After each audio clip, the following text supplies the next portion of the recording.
सदैव वस्त्र पवित्र रखे, शरीर को पवित्र रखे। ये पशुओं जैसा आचरण करने वाले भजन नहीं कर सकते। ये जो कहते हैं ना भजन में मन नहीं लगता, पवित्रता चाहिए। अब ऐसे पशु की तरह शौच हो लिए, उठे चल दिए, ऐसे नहीं। पवित्रता, शौचाचार का निर्वाह कीजिए। लघु शंका भी जाइए तो जल लेकर जाइए। इंद्री का प्रक्षालन, फिर हाथ का प्रक्षालन, फिर 3 बार आचमन, राधा वल्लभ श्री हरिवंश, राधा वल्लभ श्री हरिवंश, जैसे शास्त्रीय विधान में केशवाय नमः, नारायणाय नमः, माधवाय। पवित्र रहिए। देखो भजन कैसे नहीं होता। मिट्टी जल आदि से बाह्य शरीर की पवित्रता और छल कपट के त्याग से भीतर की पवित्रता बढ़ती है। गुरु से कपट, यह सर्वनाश का लक्षण है।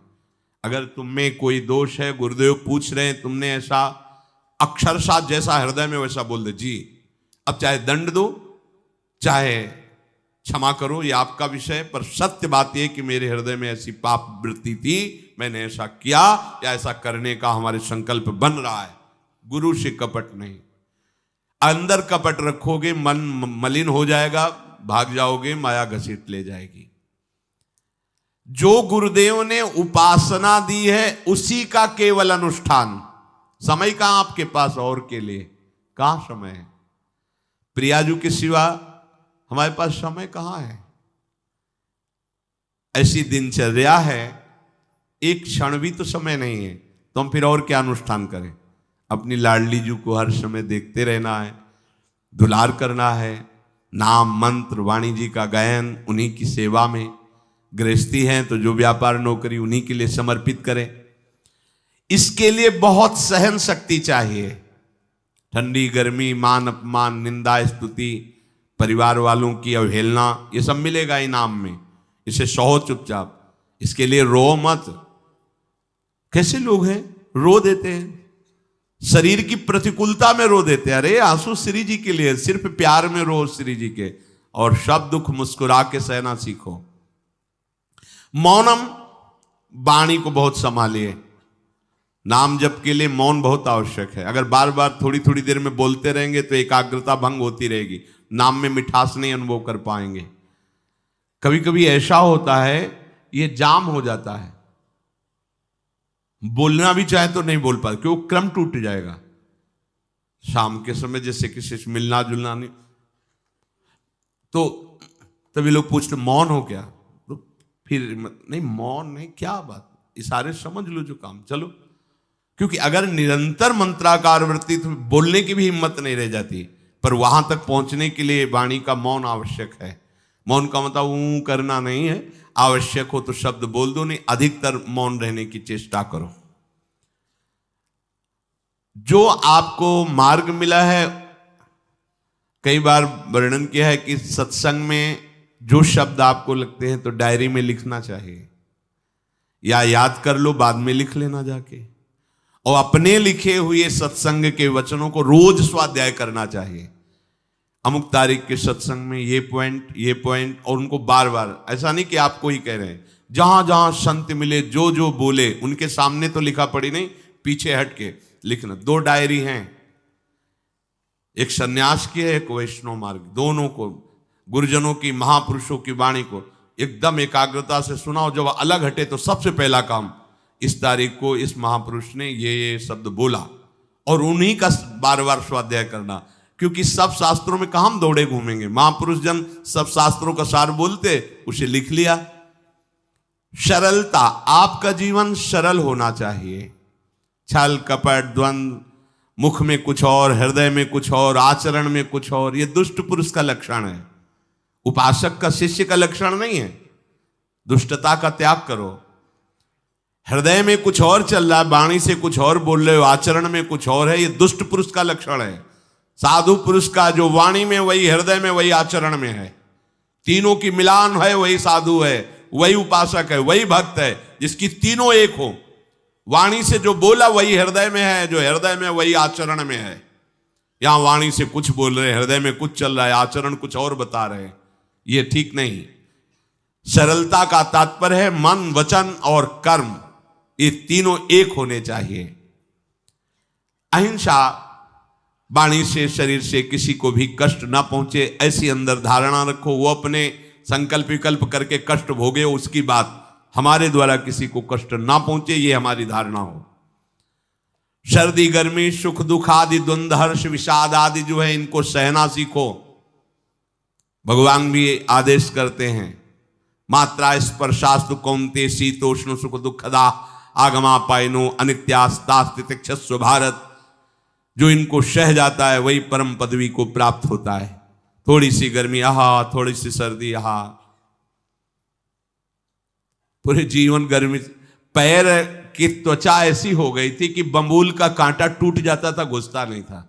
जीवन में कभी पादुका ही नहीं, तो चमड़ी इतनी मोटी हो गई थी पैरों की। सर्दी गर्मी जैसा आप इसको, आप देखो यहां आप कौन सा स्वेटर पहनते हैं, जीवन में कभी नहीं। सर्दी में क्या होता है, यहां ये त्वचा नहीं, क्या हमें तो लगता है काफी सुकोमल अन्य अंगों से यहां की त्वचा है, कपोल नासिका नेत्र आदि। यहां क्या पहनते हो सर्दी में, क्या बिगड़ जाता है? क्योंकि अभ्यास है, गर्भ के बाद निकलने के बाद यहां कुछ ढका ही नहीं, यहां कुछ नहीं ढका, तो पूरे जीवन ढकने की जरूरत नहीं। और अगर पूरे अंगों में न ढका होता तो पूरे जीवन ढकने की जरूरत नहीं। जो जंगल में दिगंबर महापुरुष रहते थे गंगा के किनारे, कितने, तो उनको क्योंकि अभ्यास, और हमने अभ्यास किया कपड़े लत्ते का, तो अभ्यास, हमने अभ्यास किया एसी रूम का, अभ्यास किया गीजर से नहाने का, वो अभ्यास किया तीनों काल गंगा स्नान, वो अभ्यास। कुछ फर्क नहीं पड़ा इस जड़ शरीर में। इसको जैसे रखो, तो सहने का अभ्यास, यदि माया से मुक्त होना है तो सहने का अभ्यास रखो। ये जरा में ओह बहुत गर्मी, ये नहीं उपासक। गर्मी है ठीक है, शरीर का धर्म है, तो इंद्री में ताप लग रहा है, ठीक है, राधा राधा राधा। आप कहोगे प्रवचन करने से नहीं होता। कभी बिजली नहीं रखी ईद दाम में, कटवा के रखे थे? बिल्कुल नहीं। जितनी देर होश रहा, आंख का हाथ से पंखा कर लिया, नहीं तो बस राधा राधा राधा, जो मिला मांग के खाया, कुछ आसन पे लेट। प्रवचन ही केवल नहीं रहे, अब तो जैसे जोई जोई प्यारो करे सोई मोहि भावे। नहीं, जानबूझ करके अपने शरीर को अधीन नहीं करना चाहिए। सुविधाओं की अधीनता, तुम भोगता नहीं, सुविधाएं तुम्हें भोग रही हैं। जितना तुम सुविधा भोगी बन जाओगे उतना तुम कमजोर हो जाओगे। सीधे प्रकृति का वार सहो, तुम महात्मा सुदृढ़ बलवान हो जाओगे। तुम्हारे आगे समर्थ शब्द लग जाएगा। जो प्रकृति के और विकारों के वेगों को सीधे सहता है उसे महात्मा कहते हैं। समहात्मा सुदुर्लभा यम ही न व्यथयन्ते पुरुषम पुरुषर्षभ सुख दुख समा। जिसका सुख दुख समान भाव, किसी भी वेग की व्यथा से हृदय व्याकुल नहीं होता, वो भगवान को प्राप्त करने का अधिकार प्राप्त कर लेता है। इसलिए सहनशीलता। सर्वत्रात्मनेश्वरान वीक्षाम कैवल्य मनिकेतताम विवक्त चीर वसनम संतोषम एन केनचित। ये ध्यान रखो कि तुम कभी प्रभु से अलग नहीं हो। सर्वत्र भगवान हैं तो यहां भी हैं, सब समय में हैं तो इस समय में भी हैं, सब में हैं तो हम में भी हैं, सबके हैं तो हमारे भी हैं। हम कभी भी प्रभु से बिलग नहीं हूं। एकांत सेवन तुम्हारा स्वभाव बन जाना चाहिए। चाहे जो हो, थोड़े समय के लिए तो एकांत बैठो। एकांत मिला तो मोबाइल का संग कर लिया, एकांत मिला तो मित्र बना लिए, बैठ के प्रपंच वार्ता कर रहे हो। नहीं, अगर भगवत प्राप्ति करनी, माया मुक्त होना है तो एकांत एकांत ही होना चाहिए। भले 100 लोग हैं, हमारा किसी से कोई संबंध नहीं, और हम बैठे हैं अपने आराध्य देव के चिंतन में, हम एकांत हैं। और गुफा में बैठे हैं, शरीर एकांत है, मन से चिंतन संसार का हो रहा है, प्रपंच में है, एकांत में नहीं है। एकांत शब्द का अर्थ समझना चाहिए। हम एकांत को सीधे गुफा या कहीं एकांत, ऐसे एकांत का अर्थ है एक के सिवा दूसरा कोई नहीं, अर्थात एकमात्र भगवत चिंतन में डूबा हुआ उपासक। बाजार में बैठा हुआ भी एकांत है, सभा में बैठा हुआ एकांत है, और प्रपंच का चिंतन करने वाला बंद कमरे में भी प्रपंची है, गुफा में भी प्रपंची है। जहां आप रह रहे हो उसे ये मेरा घर है ऐसी भावना का त्याग कर दे।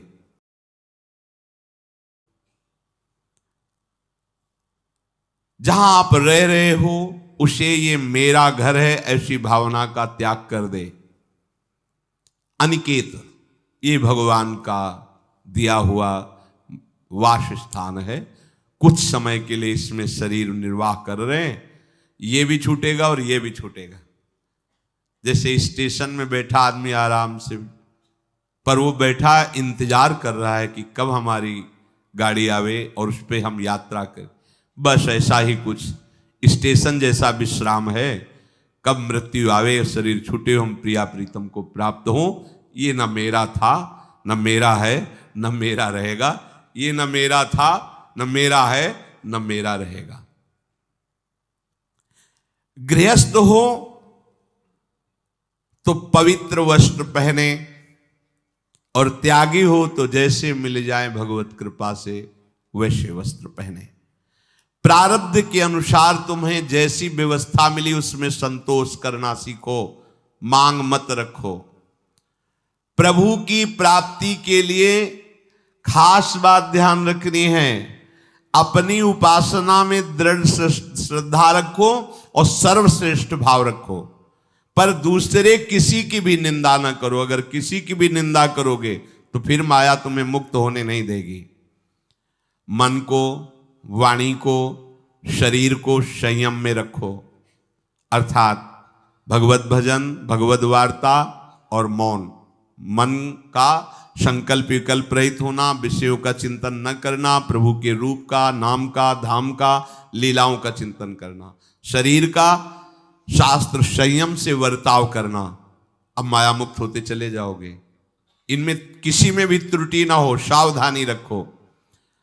अपनी इंद्रियों को सावधान रखो, किसी के दोष न देखने पावे। कोई गलत चेष्टा देखेंगे तो ये भी गलत करने के लिए तैयार हो जाएंगी।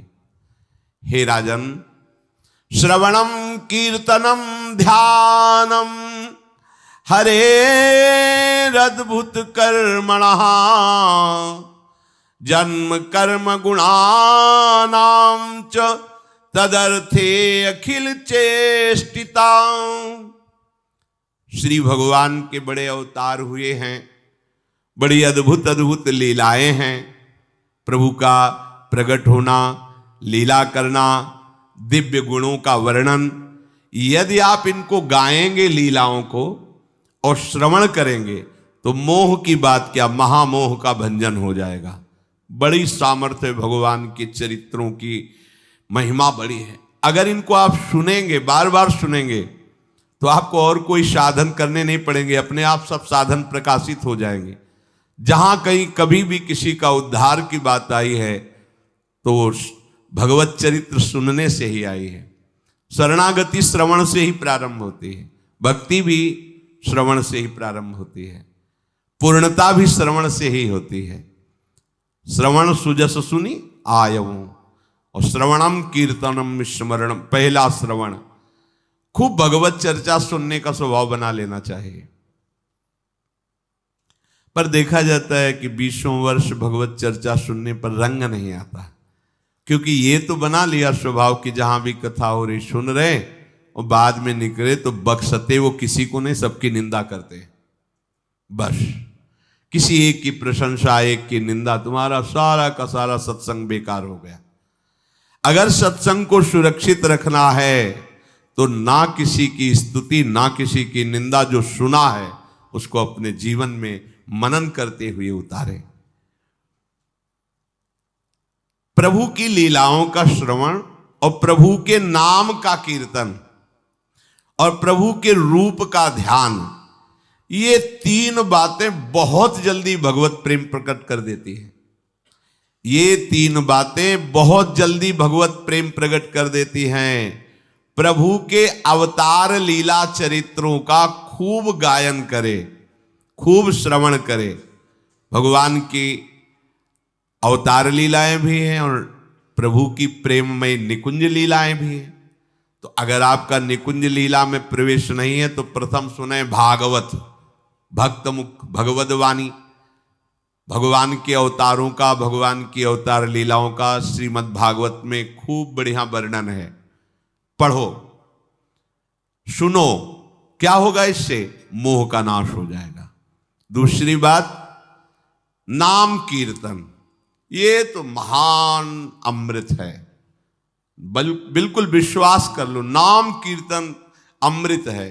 ताली बजा के, मंजीरा बजा के, ढोल बजा करके, नाच करके, जैसे बने, अकेले, चार लोग, जैसे बने, नाम संकीर्तनम यस्य सर्व पाप प्रणाशनम। देखो, भगवत चर्चा ने महामोह का नाश कर दिया और भगवान नाम कीर्तन ने सब पापों का नाश कर दिया। नाम संकीर्तनम यस्य सर्व पाप, सर्व, पीछे बीच में जो भी जमा संचित क्रिम, सबको भस्म करने की सामर्थ्य नाम कीर्तन। ये जो राधा राधा आप बोलते हैं, बहुत अमृत है, बहुत अमृत। और प्रभु के रूप का ध्यान, ये तीन बातें बहुत जल्दी माया मुक्त कर देंगे, आपको भगवत प्राप्ति करा देंगे। प्रभु के रूप के ध्यान के लिए ही दिव्य श्यामा श्याम ने बिहारी जी का रूप धारण किया। ये किसी मूर्तिकार की रचना नहीं है। श्री राधा रमण जी सरकार, राधा वल्लभ लाल जी महाराज, श्री बांके बिहारी लाल जी महाराज, ये साक्षात प्रगट ठाकुर है। प्रिया प्रीतम हमारी दृष्टि में सामर्थ्य नहीं कि देख सके, वो तो हरिवंश नेत्रों से देखे जाते हैं। निकष कुंज ठाड़े भये भुजा परस्पर अंश, श्री राधा वल्लभ मुख कमल निरख नयन हरिवंश।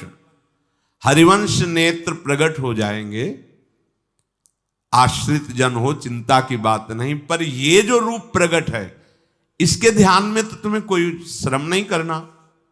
बिहारी जी महाराज, राधा वल्लभ जी महाराज, राधा रमण जी महाराज, भर नेत्र देखो और अपने नेत्र के कैमरा से खींच लो फोटो। अब आप फिर जिधर देखो उधर वैसे ही खड़े नजर आ रहे, वैसे मुस्कुराते हुए दिखाई दे हर समय। और ये आदेश कर रहे हैं हरिवंश महाप्रभु, सब सोहित निष्कामति, श्री वृंदावन विश्राम, श्री राधा वल्लभ लाल को हृदय ध्यान, मुख नाम। राधा वल्लभ लाल का ध्यान करो और राधा वल्लभ श्री हरिवंश बोलो तो तुम्हारी मति निष्काम हो जाएगी, तुम्हें अखंड वृंदावन वास मिल जाएगा। प्यारे जो तुम्हें प्यारे लगने लगेंगे। ये तीन बातें आपको निश्चित भगवत प्राप्ति करा देंगे। इष्टम दत्तम तपोजप्तम वृत्तम यच्चात्मनः प्रियम, दारान श्रुतान गृहान प्राणान यत् परस्मै निवेदनम। जो भी तुम्हारे द्वारा यज्ञ दान तप अथवा जप सदाचार, ये सब प्रभु को अर्पित कर दो, अविनाशी हो जाएगा। प्रभु को अर्पित कर दो जो भी तुम्हारे द्वारा होता है। हे प्रियालाल, आपकी प्रसन्नता के लिए। फिर दोबारा कह रहे हैं, स्त्री पुत्र घर जीवन और अपने प्राणों का मोह त्याग करके, प्राणों का मोह त्याग कर। यहां पूरा समाज वैसे ही सब बैठा है हृदय में। देखो, जिस मार्ग में चलना उसे समझो। अंदर से केवल प्रिया प्रीतम में ही हमारी अहमता ममता होनी चाहिए। प्रभु सच्चिदानंद श्री कृष्ण चंद्र जी को अपना प्राण प्रीतम मानने के लिए ये जितनी जगह आप अपनापन किए हैं समेटना पड़ेगा। सबकी ममता ताग बटोरी, मम पद मन ही बांध बर डोरी। लाडली लाल के लाडले तो कोई बिरले दिखाई देते हैं, प्रिया प्रीतम के जन तो कोई बिरले दिखाई देते हैं। नहीं धन बल, परिवार बल, बुद्धि बल वही घसल करके चले जाते हैं। अरे यहां तप बल भी काम नहीं करता, और बल तो जाने दो। यहां हारे को हरे नाम, हार गए, गले पड़ गए। गले पड़ जाओ, बढ़िया, इसी जन्म में कल्याण हो जाएगा। गले पड़ जाने का मतलब, जैसे कोई गले पड़ रहा हो तो उसका मतलब समझते हो, मारो पीटो गाली दो भगाओ। नहीं भागे, वो गले पड़ गए। बोले अब क्या करें, गले ही पड़ गए, आप क्या करें। ऐसे ही पूज्य श्री स्वामी राम सुखदास जी महाराज कहते, श्री कृष्ण के गले पड़ जाओ भैया, इसी जन्म में तुम्हारा कल्याण हो। भगवान के गले पड़ जाओ। गले आप तो जैसे भी अब आपके हैं, अब तो हम खूब हल्ला मचा कहेंगे कि राधा वल्लभ लाल के हैं, तुम्हें अपनी इज्जत बचा ली तो सुधार लो हमें, समझ गए? ये है गले पड़ला। हाँ कहावत, लंबा तिलक लगाएंगे और जय राधा वल्लभ लाल की बोलेंगे, और आपके लायक अब आपके गले पड़ गए। आप ही हमारी इज्जत हो, आप ही हमारे जीवन हो। अपनी इज्जत संभालनी हो तो हमें संभाल लेना। वो संभाल लेते हैं। वो मच्छर को ब्रह्मा बना देते हैं, घोर पापी को ब्रह्म ऋषि बना देते हैं। उनके लिए कोई दुर्लभ बात नहीं। पर जब तक अहंकार है तब तक उनकी तरफ से ये प्रोसेस शुरू नहीं होता। जब हार गया और गले पड़ गए, फिर वो बड़े बड़े महात्माओं के द्वारा भी बंदनी हो जाते हैं। यदि इसी जन्म में भगवत प्राप्ति करनी है तो ये काम तो आपको बड़ी जल्दी कर लेना है। जहां जहां हमारी ममता है उसे प्रभु के चरणों में लगानी ही पड़ेगी। चूक करोगे, वही ममता की डोर मन को घसीट लेगी और अब अगले जन्म का विधान बना देगी। यदि आपको इसी जन्म में भगवत प्राप्ति करनी है तो सबकी ममता ताग बटोरी, मम पद मन ही बांध बर डोरी। एवं कृष्णात्मनाथेषु मनुष्येषु च सौहृदम परिचर्यां चोभयत्र महत्सु नृषु साधुषु। और ये सब सहजता पूर्वक तब हो जाएगा जब किसी संत महापुरुष का आश्रय ले लोगे। जिन संत महापुरुषों ने अपने समर्पण के प्रभाव से, भजन के प्रभाव से सच्चिदानंद भगवान श्री कृष्ण को अपनी आत्मा के रूप में साक्षात्कार कर लिया है, यदि उनसे प्रेम हो जाए, संतों से प्रेम होना संतों से बड़ा कठिन है। अभी कोई मुस्कुरा के तुमसे कह दे कि कई दिनों से हम तुम्हें देख रहे थे या देख रही थी, बस तुम्हारे मन को कोई निग्रह विग्रह करने की जरूरत नहीं, घसीट जाएगा। वो बड़े भाग्यशाली हैं जिन्होंने संतों से प्रेम किया। यहां कह रहे हैं ये जितनी बातें बताई गई, दया, तितिक्षा, मौन, मनोनिग्रह, इंद्रिय निग्रह, परिवार की ममता का त्याग, भगवान से अपनापन, भागवत धर्म का प्रादुर्भाव होना, ये एक साथ सब हो जाएंगे केवल तुम्हें गुरु चरणों से प्रेम हो जाए, संत चरणों से प्रेम हो जाए। क्योंकि उन्होंने सच्चिदानंद स्वरूप भगवान कृष्ण को अपने प्रेम बल से अधीन कर लिया है। यदि परोपकारी संत जनों से हमारी प्रीति हो जाए तो हमारा स्वभाव बदल जाएगा। संतों से प्रीति है, ये तुम्हारे स्वभाव से परिचय मिलेगा। क्या? परस्परानुकथनम पावनम भगवद्यशः मिथो रतिर्मिथस्तुष्टिर निवृत्तिर्मिथयात्मनः। जब संतों से प्रेम हो जाता है तो स्वभाव बन जाता है क्या? भगवत चर्चा करने का। अपने लोग जब नई अवस्था में तो भिक्षा के लिए चले और आगे संत मिल गए, 2-2, 3-3 घंटे धूप में खड़े भगवत चर्चा हो रही, नीचे धूल जल रही, ऊपर से सूर्य ताप है और खड़े 2-2, 3-3 घंटे चर्चा हो। शाम की किसी बात पर छिड़ गई तो ये शास्त्र 12-1 रात्रि के बज रहे, वो प्रसंग पूरा और उसका निर्णय, रात दिन उसी की चर्चा। स्वभाव बदल जाएगा, कुछ और अच्छा नहीं लगेगा।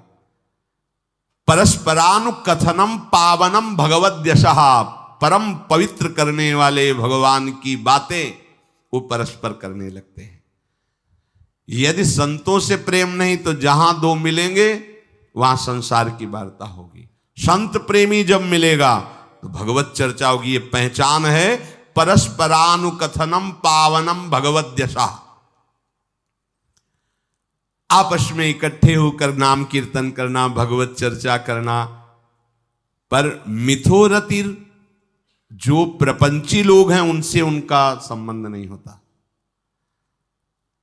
मिथस्तुष्टि, जो भोगी लोग भोगों में सुख प्राप्त करते हैं, उपासकों को उसमें नहीं। जब भगवत चर्चा होती तो ऐसी तृप्ति होती, 1 घंटा चर्चा हुई, आनंद मगन हो गए, आहा आज हमें प्रभु का यश सुनने को मिला, आज भगवत भक्त का संग हृदय पावन होने लगता है।